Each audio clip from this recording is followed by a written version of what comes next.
The Nittany Lions had not played at home in 2 weeks and were glad to be back inside the friendly walls of the Jordan Center for their Big Ten home opener as they got set to take on Purdue.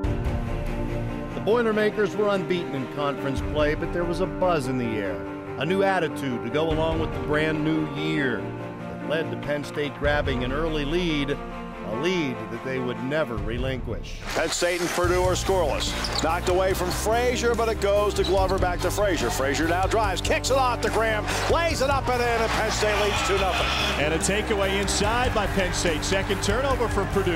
That's a rarity. Frazier. You know, he scores, he makes passes, get great assists. If he starts knocking down that three-point shot with some consistency, you're going to talk about him being one of the best players in the country.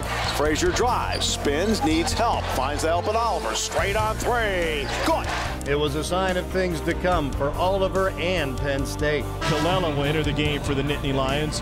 He's a former Division III player at Penn State Barron. So Penn State does just that, and an offensive foul on Robbie Hummel.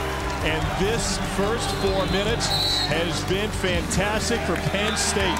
A blue-collar approach. Great defense, owning the glass, and Nick Colella straight into the game, and he draws a foul on Purdue's superstar.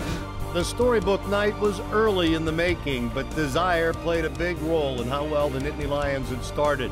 They were tenacious at both ends of the floor. They shot well, but they also held Purdue to their lowest scoring half of the season.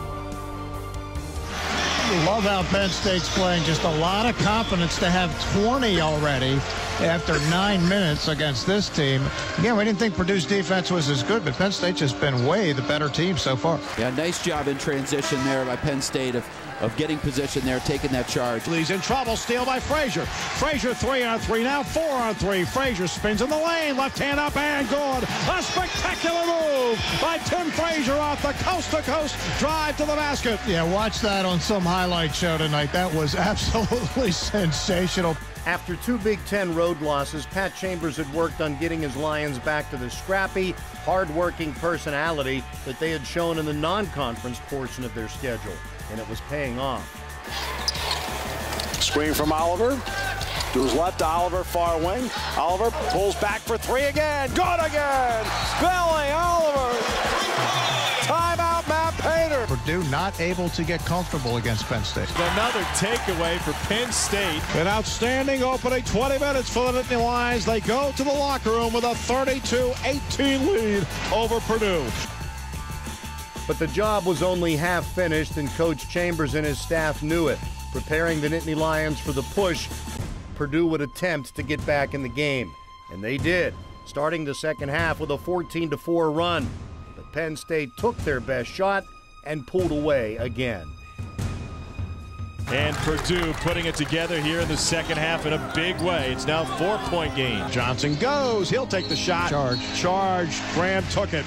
Offensive foul. Graham got in there to take the charge. Baseline near corner. He drives the baseline in the lane. He fades away. Good. What a shot by Jordan. Penn State needed it, and they got it. Top of the key. 3 for Oliver. It's good. Great pass by Timmy. Penn State back to 9. 15-footer, long. Rebound by Lawson. Knocked away by Glover. Taken away by Graham. Frazier in transition. Frazier with Smith to beat. Pulls up from 10. Scores. Timeout, Matt Painter. Penn State had an answer for Purdue tonight, Steve Jones. The Nittany Lions with 7 unanswered points. Purdue had no answers for any facet of Penn State's game. The Lions dominated on the boards and in the paint, and always seemed to come up with the loose ball, rebound, or big shot just when they needed it most. Especially lethal were their 10 three-pointers. Colella, open three-pointer, got it! Never in doubt. Love the fact that he took it and just buried it. Biggest lead of the game. How about Colella? Oh, and the bench exploded right there. They were hoping for that one. They saw that play develop. Here's Frazier. Lost his dribble. Oh! Off the glass and in for Tim Frazier. He's got a baker's dozen, and Penn State can seemingly do no wrong tonight. Frazier turns the corner, kicks it out, open three, good, Billy Oliver, 18 points. 6 threes, and Timmy's done that all night, penetrated all the way to the rim, took the entire defense, flipped it out, Billy O with 18. Frazier accelerates, stops, top of the key, Billy for three. Bingo! Career high, 21 points. It's the college night that Billy Oliver has dreamed of his entire life. Perhaps most impressive about Billy Oliver's night was that he played down the stretch with 4 fouls and yet continued to produce as he had earlier in the game. An accomplished piano player, he tickled the twine instead of the ivories and helped the Nittany Lions lead wire to wire, opening the home Big Ten portion of the Pat Chambers era with an impressive win, born of style and attitude.